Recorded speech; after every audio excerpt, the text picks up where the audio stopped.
장로교와 침례교의 차이가 있다면 세례를 베푸는 방식의 차이가 있습니다.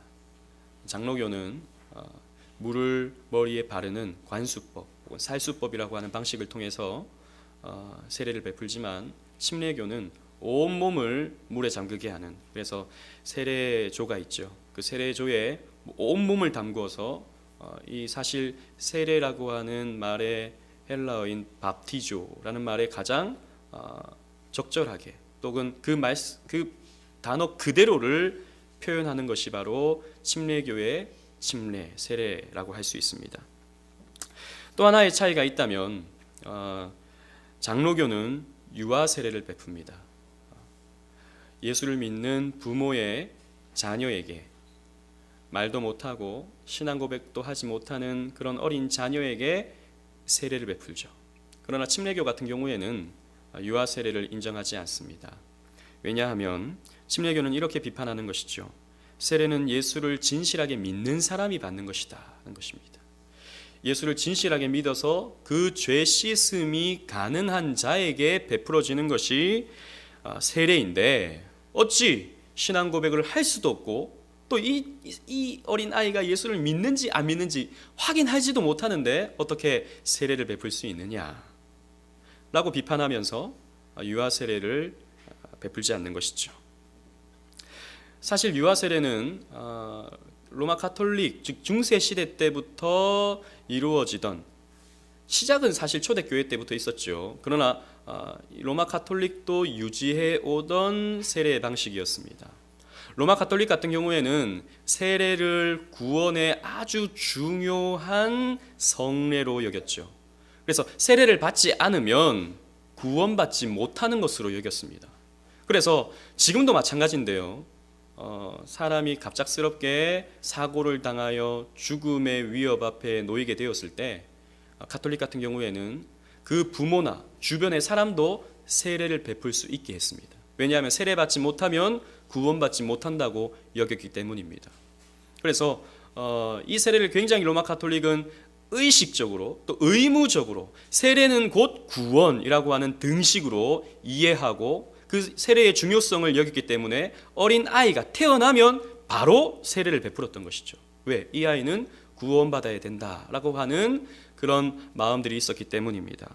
그런데 종교개혁을 거치고 나서 루터나 칼빈 같은 경우에는 이 유아 세례를 인정했습니다.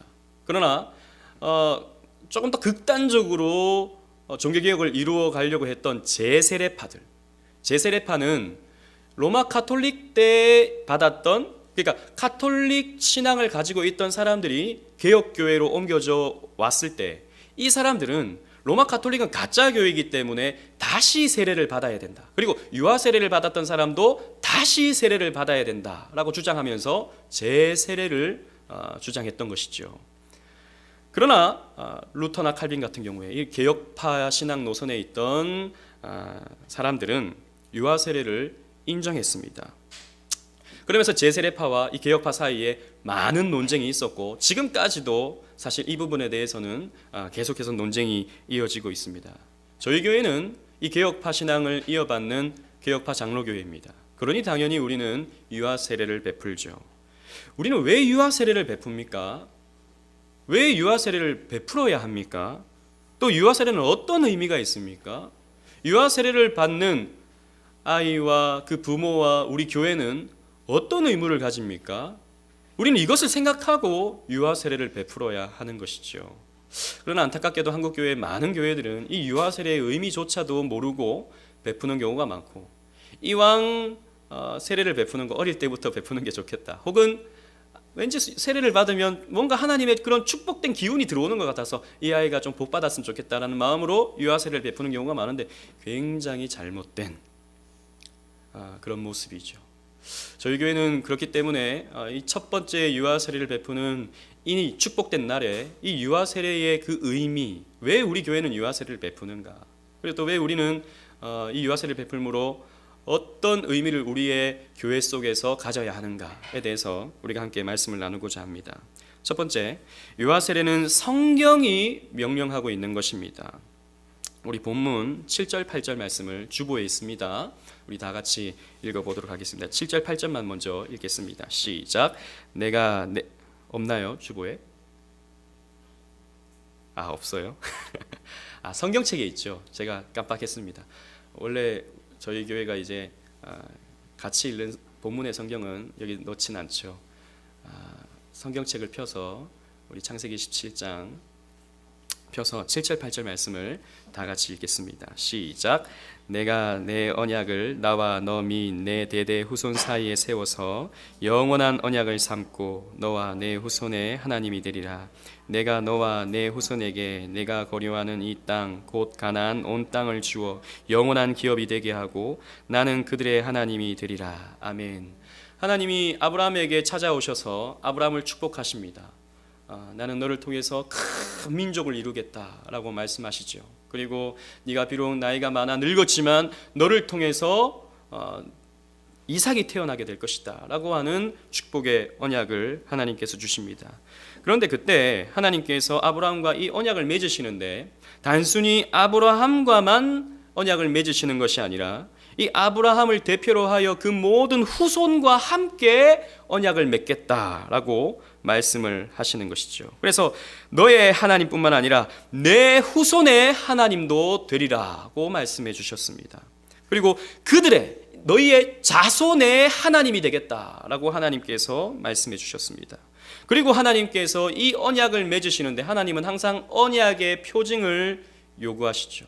하나님은 우리에게 일방적으로 언약을 베풀어 주심과 동시에 그 언약에 대한 반응을 우리에게 요구하십니다. 그것이 율법인 것이죠. 그래서 하나님은 할례라고 하는 율법을 하나님의 언약 자손에게, 언약 백성에게 요구하십니다. 우리 9절로 12절 다 같이 읽어보겠습니다. 시작. 하나님이 또 아브라함에게 이르시되 그런즉 너는 내 언약을 지키고 내 후손도 대대로 지키라. 너희 중 남자는 다 할례를 받으라. 이것이 나와 너희와 너희 후손 사이에 지킬 내 언약이니라. 너희는 포피를 베어라. 이것이 나와 너희 사이의 언약의 표징이니라. 너희의 대대로 모든 남자는 집에서 난 자나 또는 너희 자손이 아니라 이방 사람에게서 돈으로 산 자를 막론하고 난 지 8일 만에 할례를 받을 것이라. 아멘. 하나님은 이 언약의 표징으로서 내가 너와 내 자손과 함께 언약을 맺는데 그 언약의 표징으로서 남자의 생식기에 표피를 베어라 라고 말씀하셨습니다. 이 할례는 자르다라고 하는 의미를 가지고 있습니다. 그래서 남자의 생식기에 표피를 자르는, 오늘날로 본다면 포경수술이라고 할 수 있죠. 이 생식기의 표피를 자르는 것으로 하나님과 이 하나님 언약 자손 사이에 언약을 맺었던 것입니다. 보십시오. 본문에 보면 난지 8일 만에 할례를 받으라 그랬습니다. 이것이 언약의 표징이라 그랬습니다.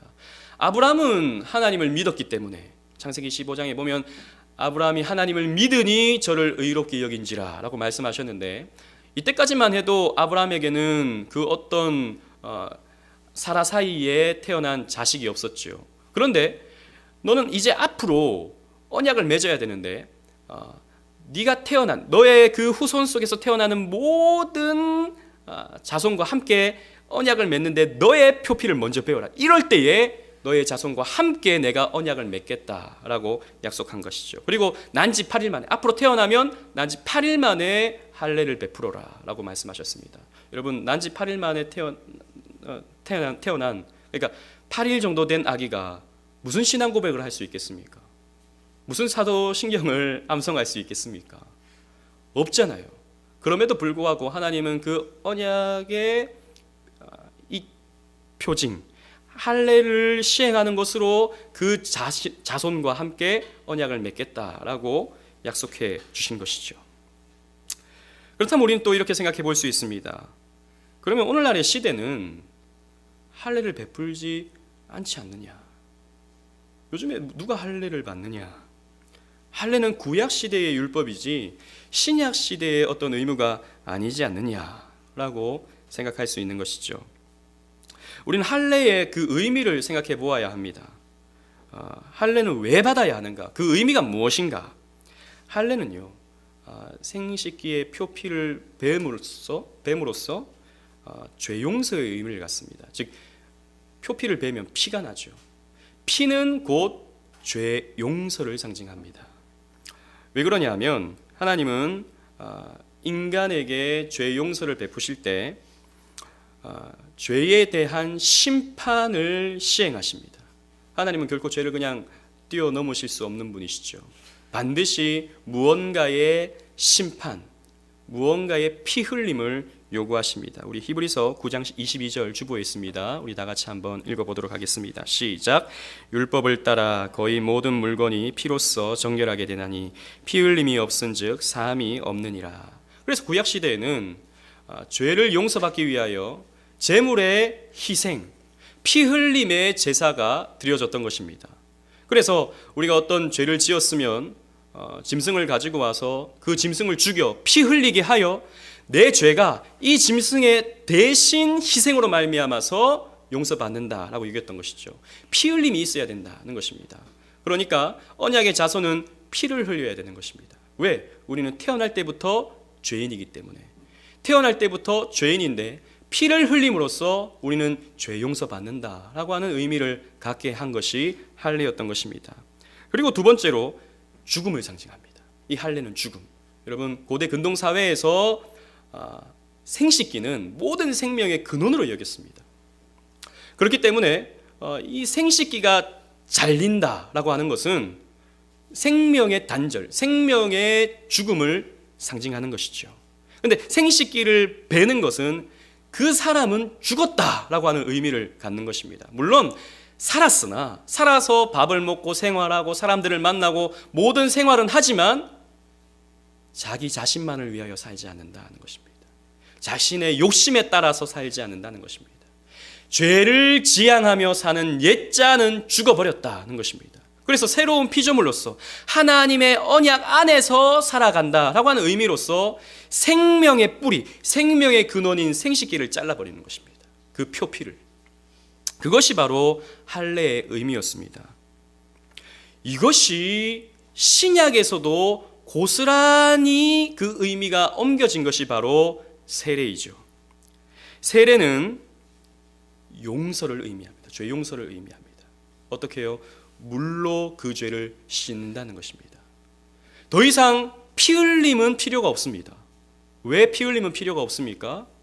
피 흘림의 용서는 예수 그리스도께서 다 완성해 주셨기 때문입니다. 예수님께서 십자가를 지시고 우리 대신 할례를 당하셨죠. 예수님은 그 몸 자체가 할례 당하셨습니다. 그 할례 의식은 앞으로 우리의 모든 죄를 용서해 주시는, 우리를 대신해서 할례 받으시는 예수 그리스도를 예표하는 의식이었던 것입니다.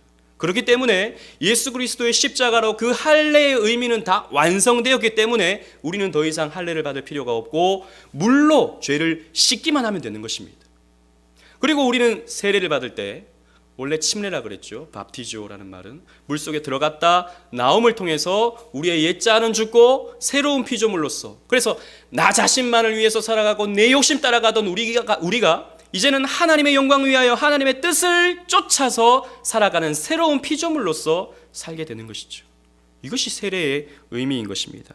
그래서 하나님은 우리에게 더 이상 할례를 받지 말라, 더 이상 할례는 우리에게 필요 없는 것이다 라고 신약시대에 말씀해 주십니다. 갈라디아서 5장 2절 말씀 다 같이 읽어보도록 하겠습니다. 주보에 있습니다. 시작. 보라, 나 바울은 너희에게 말하노니 너희가 만일 할례를 받으면 그리스도께서 너희에게 아무 유익이 없으리라.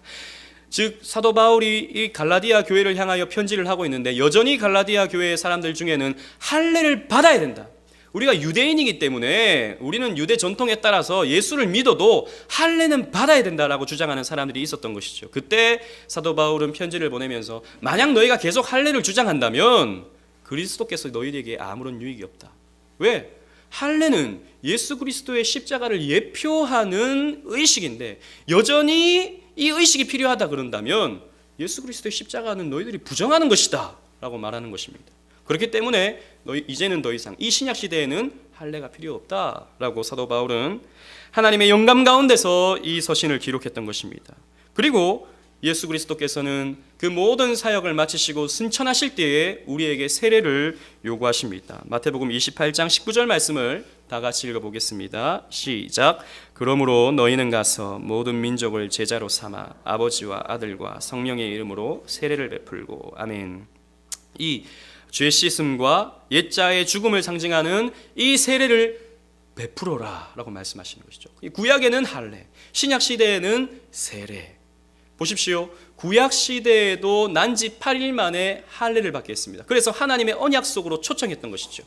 그리고 신약 시대에는 이 세례를 통해서 하나님의 언약으로 초청하는 것입니다. 그러므로 아이에게, 유아에게 세례를 베푸는 것은 당연한 것이 되는 것입니다. 하일레베크 요리문답은 우리에게 이렇게 말합니다. 74문, 유아들도 세례를 받아야 합니까? 라고 하는 이 질문에 우리의 개혁주의 신앙의 선배들은 이렇게 정리를 했습니다. 우리 다 같이 한번 천천히 또박또박 읽어보겠습니다. 시작. 그렇습니다. 어른들과 마찬가지로 유아들도 하나님의 언약 안에 그리고 하나님의 교회에 속하여 있습니다. 아울러 그리스도의 피로 인한 죄의 용서와 믿음을 갖도록 하시는 성령님이 유아들에게도 어른들 못지않게 약속되어 있습니다. 그러므로 유아들은 언약의 표지인 세례를 받음으로써 그리스도의 교회에 가입이 되어야 하며 믿지 않는 사람들의 자녀와 구분이 되어야 합니다. 구약에서는 이런 일이 할례를 받음으로 이루어졌으나 신약에서는 할례 대신에 세례를 받음으로 이루어집니다. 우리는 이렇게 믿는다는 것이죠. 이러한 신앙의 전통에 따라서 우리는 유아 세례를 베푸는 것입니다. 성경에 물론 유아 세례를 베풀어라 라고 하는 말이 명시적으로 있지는 않지만 전체적인 흐름을 봤을 때, 성경의 전체적인 가르침을 봤을 때, 신구약의 연결성을 봤을 때 유아 세례를 베푸는 것은 성경적이다라는 것입니다. 두 번째로 우리가 생각해야 될 것은 유아 세례는 그 자녀를 하나님의 언약으로 초청하는 것이다라는 것입니다. 9절 말씀에 너는 내 언약을 지키고 내 후손도 대대로 지키기라. 그리고 10절에 나와 너희와 너희 후손 사이에 지킬 내 언약이니라. 11절에 나와 너희 사이의 언약의 표징이니라 라고 말씀하십니다. 하나님은 이 할례를 요구하시면서 이 할례를 하나님의 언약과 계속해서 연결시킵니다. 여러분, 개혁주의 신앙은, 우리 장로교 신앙은 언약 신학이라고도 할 수 있습니다. 즉 우리가 성경을 볼 때는 하나님의 언약적인 관점에서 성경을 보는 것이 장로교의 성경 해석, 장로교의 성경관인 것입니다. 침례교 신학은 비교적 성경을 한 본문 텍스트에 굉장히 집중하면서 그 텍스트를 해석하는데 굉장히 모든 신경을 쓰게 되는 것입니다. 그러나 장로교는 전체적, 즉 신구약 성경의 전체적인 맥락 안에서 그 본문의 의미를 파악하는 것이 특징이라고도 할 수 있습니다. 그래서 침례교는 굉장히 미시적인 반면에 장로교는 굉장히 성경을 거시적으로 본다라고도 볼 수 있습니다. 이 거시적으로 보는 이 구조의 틀, 이 해석의 틀이 바로 언약이다라는 것입니다. 예를 들자면 침례교는 구원받음에 있어서 이렇게 고백합니다. 내가 예수를 믿어 구원받습니다. 내가 예수를 믿어 구원받습니다. 여러분 맞습니까? 틀립니까? 맞는 말이죠. 그죠? 틀린 말 아니잖아요. 우리가 예수를 믿어 구원받는 것 당연한 거잖아요. 그러나 루터는 이 말에 동의하지 않았습니다. 내가 예수를 믿어 구원받는다. 이것은 맞지 않다. 하나님의 언약이 우리를 구원한다라고 봤던 것이죠. 여러분 이 차이를 여러분 이해하시겠습니까? 장로교 신앙은 하나님의 언약이 우리를 구원한다라고 성경을 보고 이해하고 믿게 되는 것입니다. 무슨 말이냐면 침례교는 구원의 주체를 자기로 둡니다. 내가 예수를 믿었다. 그러므로 나는 구원받는다 라고 여기는 것이죠. 그러나 장로교는 하나님의 언약이 삼위 하나님께서 창세전에 이루어 놓으셨던 그 구속 언약이 인간에게 행위 언약으로 나타났는데 그 선악과를 먹지 말라고 한 그 행위 언약을 사람이 그 언약을 시행하는 데 실패함을 통해서 예수 그리스도를 보내서 그 예수 그리스도께서 베풀어 주시는 그 은혜로 말미암는 그 은혜 언약이 우리를 이끌어서 결국에는 우리로 하여금 구원받게 한다라고 하는 것이 장로교 신학입니다. 그래서 장로교 신학은 굉장히 난해하죠. 무슨 말인가 싶죠, 여러분? 난해합니다. 무슨 말이냐면 하나님이 우리를 구원하신다라고 하는 말입니다. 쉽게 말해서. 근데 그 구원하시는 틀이 언약이다라는 것입니다. 하나님께서 우리에게 성경을 통해서 약속해 주시는데 그 약속을 붙들고, 아니 그 약속을 붙들 수밖에 없는 상황을 하나님께서 우리로 하여금 만들어 주시기 때문에 우리는 결국 구원받는 것이지, 이 구원받음에 있어서 내가 했던 것은 아무것도 없다라는 것입니다. 침례교는 내가 믿었다라고 하지만 장로교는 그것이 아니죠. 나는 믿을 수밖에 없었다인 것입니다. 하나님의 언약이 우리의 심령을 뚫고 들어온 것입니다. 그렇기 때문에 침례교는 내가 믿었다라고 하는 확증이 있을 때 세례를 베푼다라고 보지만, 우리 장로교는 하나님이 언약이 우리를 구원하기 때문에 하나님께 우리를 맡기는 것입니다. 그렇기 때문에 세례를 받는 것은 하나님께 우리를 맡기는 것입니다. 유아세례도 마찬가지입니다. 이 아이를 하나님께 맡긴다는 것입니다. 하나님의 언약에 맡긴다는 것입니다. 그렇기 때문에 이 언약의 말씀이 선포되는 교회로 초청을 하고, 이 언약의 말씀의 의무 앞에 우리는 이 아이를, 우리를 초청하는 것입니다. 그렇기 때문에 이 하나님의 언약은 우리 모두에게 선포되어져야 할 말씀인 것이죠. 어른들만이 아니라 아이들에게도 그러해야 하는 것은 마땅합니다. 사도행전 2장 38절로 39절 말씀을 한번 보도록 하겠습니다. 주보에 있습니다. 다 같이 읽겠습니다. 시작. 베드로가 이르되 너희가 회개하여 각각 예수 그리스도의 이름으로 세례를 받고 죄 사함을 받으라. 그리하면 성령의 선물을 받으리니 이 약속은 너희와 너희 자녀와 모든 먼데 사람 곧 주 우리 하나님이 얼마든지 부르시는 자들에게 하신 것이라 하고, 말씀을 보시면 베드로가 이르되 너희가 회개하여 각각 예수 그리스도의 이름으로 세례를 받고 죄 사함을 받으라. 그리하면 성령의 선물을 받으리니 이 약속은 너희와 또 너희 자녀와 그랬습니다. 너희 자녀들에게도 이 선물을 받게 해야 된다. 세례와 죄 사함, 이 의미를 갖고 있는 세례를 너희 자녀에게도 베풀어야 한다라고 성경이 우리에게 가르치고 있습니다.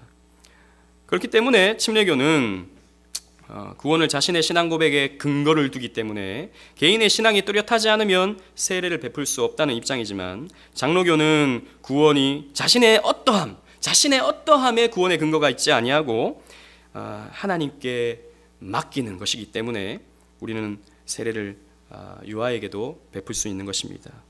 침례교에서는 이렇게 비판하는 것이죠.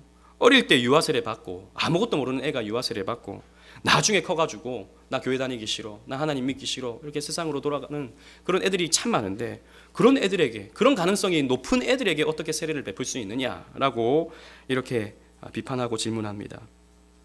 우리는 또 이렇게 반문할 수 있죠. 그러면 어른 때에 세례 받으면 그 사람은 교회를 떠나지 아니하고 그 사람은 100% 교회의 가족으로서, 공동체로서 그 임무를 100% 감당해냅니까?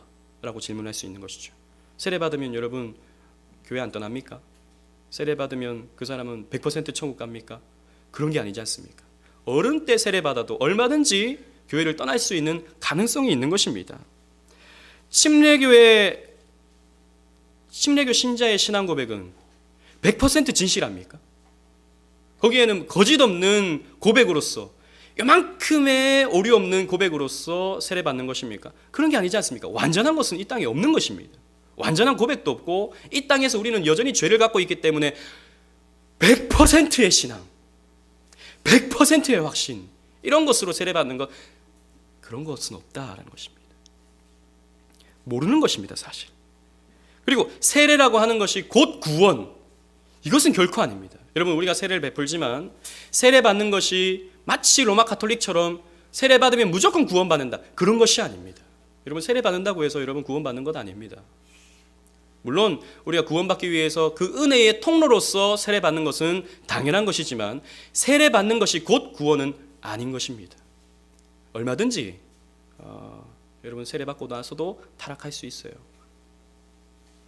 그리고 거짓으로 얼마든지 세례 받을 수 있어요. 중요한 것은 성령 세례, 예수를 믿게 되는, 정말 진실로 믿게 되는, 하나님이 우리의 마음속에 언약을 뚫고 들어오셔서 그 언약을 우리의 가슴 속에 넣어주실 때, 그때 우리가 구원이 완성되는 것이지, 우리 입술로 하는 이런, 그리고 행위적으로 하는 이런 것들이 우리에게 구원이 완성되는 것이 결코 아닌 것입니다. 그렇기 때문에 이런 의미에서 우리 교회는 유아 세례를 베푸는 것입니다. 말씀의 능력을 거룩한 예식, 성례를 통해서 체험하는 것입니다.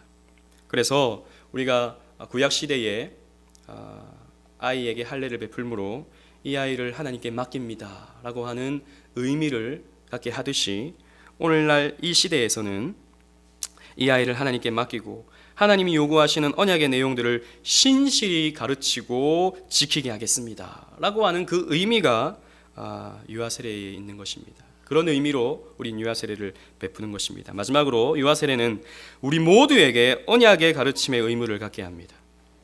우리 신명기 6장 6절 7절 말씀을 다 같이 읽어보겠습니다. 시작. 오늘 내가 내게 명하는 이 말씀을 너는 마음에 새기고 내 자녀에게 부지런히 가르치며 집에 앉았을 때든지 길을 갈 때든지 누워 있을 때든지 일어날 때든지 이 말씀을 강론할 것이며, 신명기 말씀도 앞에 이 부분의 내용은 하나님의 언약의 말씀을 너희들이 잘 행해야 된다라고 하는 말씀이고, 이 6장 7절 말씀은 그것을 너희들만 지키는 것이 아니라 아이들에게도, 할례 받은 아이들에게도 이것을 가르쳐 지키게 해야 된다라고 하는 말씀이 신명기 6장 7절 말씀입니다. 즉 부모에게 의무가 있다는 것입니다. 할례를 받게 한 부모에게 의무가 있다는 것입니다. 어떤 의무입니까? 이 아이에게 언약의 의무를 가르쳐야 된다는 것입니다. 하나님 말씀을 가르쳐야 된다는 것입니다. 어떻게 신앙생활을 해야 하는지 부모는 아이에게 가르쳐야 하는 것입니다. 그냥 유아 세례 받으면 이 아이는 그냥 이제 하나님의 구원받는 자입니다, 이것이 아니고, 유아 세례를 받을 때 부모에게 교육합니다. 저희 교회도 4주간 동안 부모에게 신앙교육을 했습니다. 왜 아이에게 가르치지 않고 부모에게 가르칩니까? 유아 세례는 부모에게 가르쳐서 그 부모의 가르침이 아이에게 전달될 수 있도록, 그것이 흘러갈 수 있도록 하기 위함입니다. 그렇기 때문에 부모에게 가르치는 것이죠. 부모는 유아 세례를 아이가 받을 때 이 아이에게 그 받았던 가르침의 내용을 앞으로 계속해서 가르쳐야 하는 것입니다. 이 의미가 유아 세례 속에 들어가 있는 것입니다. 그리고 부모가 먼저 신앙의 모범을 보여야죠. 하나님 앞에서 해야 할 신앙의 도리들과 의무들을 신실하게 행해야 하는 것입니다. 그럴 때 유아 세례의 의미가 나타나는 것입니다. 그리고 부모에게서뿐만 아니라 교회의 의무도 있습니다. 교회에서 공적으로 유아 세례가 베풀어집니다. 유아 세례는 개인적으로 베푸는 것이 아니라 교회의 예배 시간에 공적으로 베풀어져야 하는 것입니다. 왜 공적으로 베풉니까? 이것은 단순히 개인적인 의식이 아니라 공적인 의식이기 때문입니다. 즉 이 아이를 유아 세례를 베풀 때, 이 아이에게 유아 세례를 베풀 때 우리 모두에게 의무가 있다는 것입니다. 이 아이를 교회의 한 가족으로서 신앙으로 키우고 신앙으로 양육하고 신앙으로 가르치겠다라고 하는 그 의무가 저와 여러분들에게 다 있는 것입니다. 그래서 우리 오늘 박시아 아기가 유아 세례를 받게 되는데, 저 아이는 단순히 박기웅 성도님, 조윤신 성도님의 자녀로, 그냥 그 신앙은 부모님이 알아서 해결해야 될 것이 아니라 우리 모두의 책임입니다. 우리 모두의. 그래서 우리는 가르치고 기도해주고 돌보고 해야 되는 것입니다. 우리는 주님 안에서 한 가족이기 때문입니다. 사랑하는 오직은혜교회 성도 여러분, 오늘 우리는 첫 번째 유아 세례를 하게 됩니다. 오늘은 이 아이를 하나님의 언약으로 초청하고 하나님의 집인 교회의 가족으로 받아들이는 경사스러운 날입니다. 그러나 여러분, 앞에서도 말씀드렸다시피 유아 세례를 받는다고 해서 이 아이가 무조건 구원받는 것이 아님을 꼭 기억하십시오. 유아 세례를 받는다고 천국이 보장된 것이 아님을 기억하십시오. 우리는 오늘 이 시간 의무를 확인하는 것입니다. 우리의 의무가 무엇인가를 확인하는 것입니다. 하나님의 언약의 말씀으로 이 아이를 신실하게 교육시켜야 한다라고 하는 의무를 우리는 받게 되는 것입니다. 그렇기 때문에 우리는 그 책임에서 그 누구도 자유롭지 않습니다. 이 아이를 이미 키우고 있는 시아뿐만 아니라 아이를 키우고 있는 우리 모두도 이 유아 세례식을 통해서 우리가 지금 어떻게 아이를 키우고 있는가를 생각해 봐야 됩니다. 그리고 앞으로 결혼해서 아이를 키워야 할 우리 친구들도 내가 앞으로 어떻게 자녀를 키워야 할 것인가를 이 유아 세례식을 통해서 생각해야 합니다. 그렇게 함으로 하나님께서 우리에게 약속하신 축복의 언약이 우리뿐만 아니라 우리 자손에게까지 계속해서 계승될 수 있도록 우리는 해야 하는 것입니다. 그럴 때 하나님의 축복이, 하나님의 은혜가, 하나님의 돌보심이 우리 자손 가운데 계속되게 될 것입니다. 그런 은혜가 있기를 주님 이름으로 축원하겠습니다. 아멘.